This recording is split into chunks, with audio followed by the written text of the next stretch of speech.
Transmission Company of Nigeria, TCN, has confirmed the restoration of bulk power supply to parts of northern Nigeria after weeks of blackout. TCN spokesperson Indidimba disclosed this in a statement on Wednesday, noting that electricity was restored to Lafia, Makurdi, Jos, Kaduna, Kano, Bauchi, and Gombe states around 4:56 p.m. following repairs on the vandalized 330 kV Ugwaji upper transmission line. All necessary materials for the repairs are on hand, and work will begin as soon as the site is secured for the safety of personnel. This restoration follows President Bola Ahmed Tinubu's directive to Minister of Power Adebayo Adelabu to address the blackouts that began on October 21, 2024, after insurgents vandalized the Shiro-Kaduna transmission line, leading to calls for Adelabu's removal. All right, let's get to, we have been taking this story as it unfolds, but I have not had you on this show while we had this story, while the blackout was there, while we're talking about the vandalization. Some people were saying if we had constant power, we will not have these boys sometimes going to vandalize transformers and all of those things that are happening. It's because they know that when they get there, and they relax to do these things because they know there'll be no power until they are done. And that's one of the recommendations that someone had. But now we have the power restored in some parts of the north. Your thoughts on the quick response? Is it even quick? Well, let's get your thoughts. I think we should compliment it. Yes. 21st of October, we had blackout. And now this is 30th of October. And we have the news that power has been restored as at yesterday, 4:50 something p.m. So that's good news. We should compliment what they have done. I like to throw compliments when good things are done, and of course we also frown when evil reports come in. But this one is a good report, and I urge the Minister of Power, you don't need to wait for Mr. President to call on you or when they have called for your removal before you begin to do. You are there as the eye of Mr. President. Mr. President calling on you is wrong. You are the one who is supposed to present the challenges in your ministry to the Federal Executive Council. So it's important that people stay proactive on their duties. People have to stay proactive on their duties to ensure that they deliver optimally on their duties. So, of course, congratulations to the Minister of Power for swift action. I hope they are going to take swift action in listening to Nigerians' problem when it has to come to electricity tariff.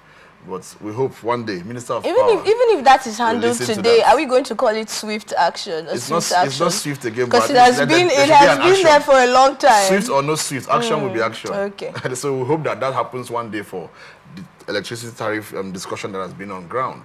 But for this one... but there have been no promise regarding that. There have been no promise that soon the hike is going to, or the prices, the tariff will... The same way the reps has taken it has a responsibility to call on the revoking of private airstrips, was the same way somebody from the reps also made a presentation before one of the plenary sessions where he said, we want the electricity tariff to be reduced, to be subsidized, because of the hardship it's going to tell on the people. For those using Band A, you have to recharge 1,000 naira for 4 units. 4 units, and then how long are you going to use it? If you have a refrigerator in your house or a deep freezer, you're gone. If you're using air condition, you have to be a millionaire. Sound like a Band A customer. I'm a Band A customer. Oh, okay. Speaking for your people. So, of course, you're using air conditioner, you're using this, you have to start thinking, how much will I recharge in a week? Don't use those things. So don't use them. That's the problem. Well, go on. For comfort, for life and comfort, you cannot... I remember a post I saw recently where we had the whole talks about the tariff hike and all of that. People started saying, oh, I never knew that I could stay without using the air conditioner. So you start realizing things you never knew that you could do. There are some of us that would not want to compromise our comfort. But that's not how it actually is supposed to be. So we hope that they will listen to our Are you yearnings. Pointing at anything that looks like bias here? On the yes, because you just made comparison between the response with the blackout in the north and then the tariff hike. I think the tariff hike is a national affair. Of course. Exactly. So there is no bias, because whether you're in the north or you're in the south, you're affected by the tariff. Even while the power has been restored, you're still affected. Exactly. So whether you're being restored to power, you're coming back to join us. But what do you think we can do concerning this power issue in Nigeria? Recently, I know that a lot has been said about the national grid collapse and all of that. It collapses at least once. I think it has collapsed for about 40 times this year. Yeah. On whose report? 40 times? 40 times. Go check it. Let's go back to what we're saying. But then, I mentioned once on this show that we have currently, from the last time I checked, in Bayelsa State, there's no lights, there's no power. And according to reports and the people I spoke to when I was there, they said for like 4 months, there'd be no power in Bayelsa State. Now, that's on one side. Coming back to other states where there's power, there are parts of those states that have never seen power. There are communities that have never seen power. So we still have a big problem with power supply in Nigeria. What do you think we need to look at in addressing this issue? Okay, first of all, you asked a question about bias. So if I want to talk about bias now, I'll look at why the quick response in the north and why 4 months down the lane, no good response in Bayelsa. Because I was also in Bayelsa some weeks ago, and I also experienced that. Not, so you may point a bit of bias there as to why this swift response here and not there. Second thing is, I feel that to a large extent, privatization of the power sector is a solution to what we have at hand. Absolute privatization of the power sector, because different from what we already have. Sometimes when the government is in charge of things, people often treat it with levity and some level of laxity, and nobody is concerned, because obviously somewhere along the line everybody has a way to pay their way out, and nobody is ever going to be held to book on these issues. We just hear the news there. After that, the next news headline comes up, the other news is old and gone. So I think if this studio is your private business or a government business, ask yourself, there are people, just have a mental picture. Who do you think will take good care of it? Because when you employ private staff, you pay them from the proceeds of the studio, you do this, do that, do that. You will be more strict on your staff. Maybe you should explain what you mean by absolute privatization, because we all know that when we talk about power in Nigeria, it has already been privatized. Yes, absolutely. The whole process of power has to be privatized. It's not entirely privatized. It's not. This whole electricity distribution is privatized to an extent. Power installation and all of these things have not been privatized. Now, let's look at the communities you mentioned, for instance. If we say a community has no light for years, what can be done for this community to have light? So let's imagine that a private sector in charge of power installation in River State, for instance, goes around all the communities, does their need assessment to ensure that they have done this needs and impact assessment, and seen that, haven't done the needs assessment, these people do not have power supply.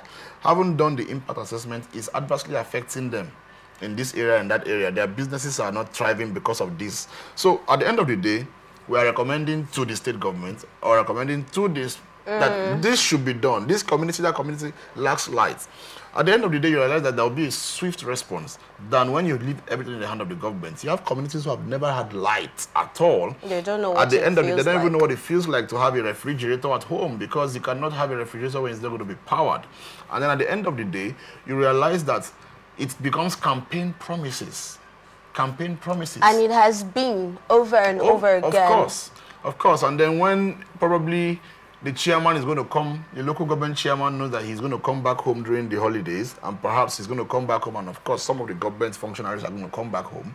They will restore power for that holiday period. And then the people are going to jubilate. They'll say, it's going to be on the news headline. Your news will carry it. Oh my God. So it'll be on the news headline that they just saw power has been restored. Oh my God. And then they'll be excited after the whole holiday and the festivities are over.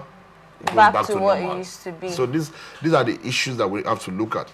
And then... But you know that sometimes when we have absolute privatization in some of these sectors or some of these aspects, we get... we see that it becomes very expensive for people to afford.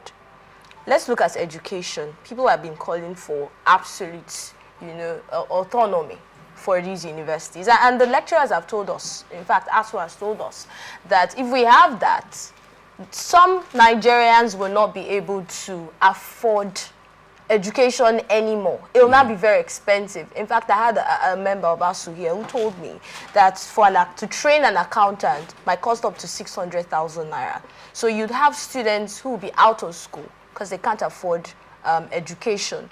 And if we do that with power, absolute privatization, do you think Nigerians will still be able to afford it? We're complaining about the hike now, that is not absolute, according to you. You know, what Nigerians want, I will always say, is a Nigeria that works. If you are made to pay... You don't mind, no matter the price. Exactly. Really? If you are meant to pay 1,000 naira for 4 units, for instance, and you don't see light, it's annoying. If you are meant to pay 1.5 for 4 units, for instance, and you have absolute access, you don't mind what you are paying for. That is... Nigerians want a Nigeria that Depending works. on the individual. Remember, we have different classes when we talk about Nigerians. I agree with you. We have different set of people. I agree with you, People but you who also are agree with looking me. for a way to even eat twice a You day. will also agree with me that as poor as the Akara woman, she has the heart desires of her children to send them to school. Let's use the varsities you mentioned. She has the absolute desire to send her children to school. And you begin to ask yourself, how did she manage to fry Akara and send her students? And she has 4 children, and they are all university graduates. And they come to salute her after NYSC. How did she manage to do that? There is a desire. Look, there's a driving force for Nigerians. Whenever it works, we don't mind. I think you're talking from the side of people who can afford these things. I just mentioned the Akara woman. No, but your explanation at the end of the day is just talking from the side of people who can afford these things. I just mentioned an Because Akara woman who is considered poor in the society. It's going to look like we're dividing the country. Okay. So the people who can afford basic amenities and the people who cannot afford basic amenities. Let me add some spice to that I just said now.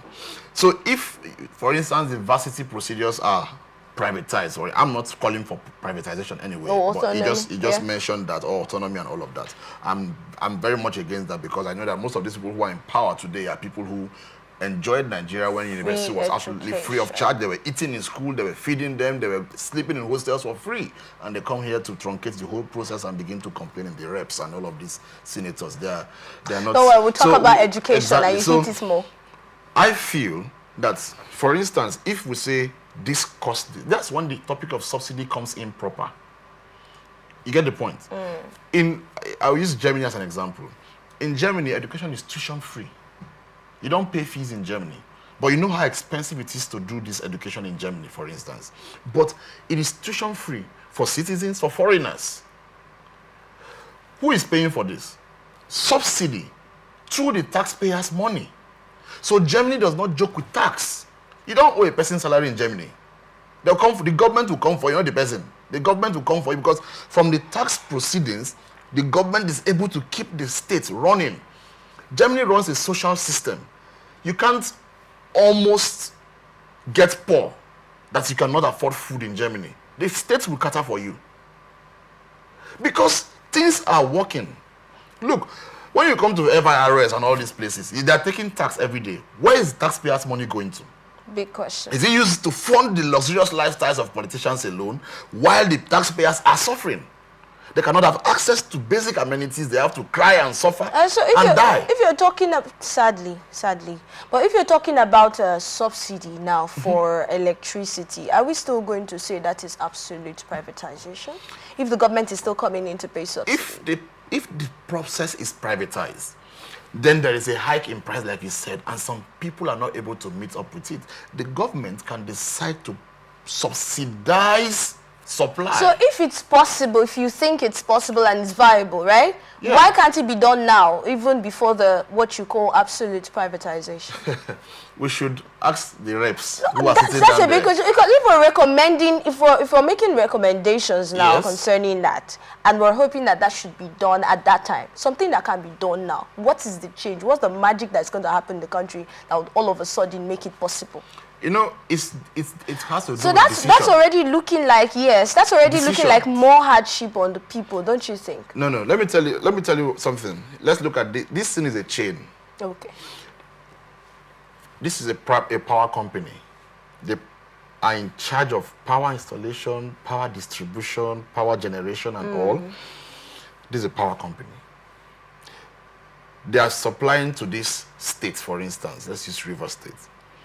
Now the government says, haven't done this power generation and everything, we are able to say, okay, we'll subsidize this to an extent. Okay. This power generating company is making money. They are paying tax back to the government. It's a chain, it's going round. They are paying tax back to the government. So the government is gaining from the power generating company. And of course, the power generating company is doing business. The power generating company, now the beautiful thing about privatization is that you will never want it to die off. I don't know if you get my point. You would never want that process to die off, because if it dies off, the business is going to die. Okay. So when I talk about privatization, my emphasis is more on the control of operations. Yes. All right. Because when the operation controls are privatized, people are working. They know that if I don't work, if this thing doesn't work, this company is going to die off. It will fizzle out, and of course, we'll lose our staff. Yeah. We'll close down, and we'll file for bankruptcy. Another thing from that aspect, from your explanation, is when it is privatized, or if it is privatized completely, like you have described it, would have various companies, and then there'll be competition, and then the price will drop. Very healthy competition. All right, let's.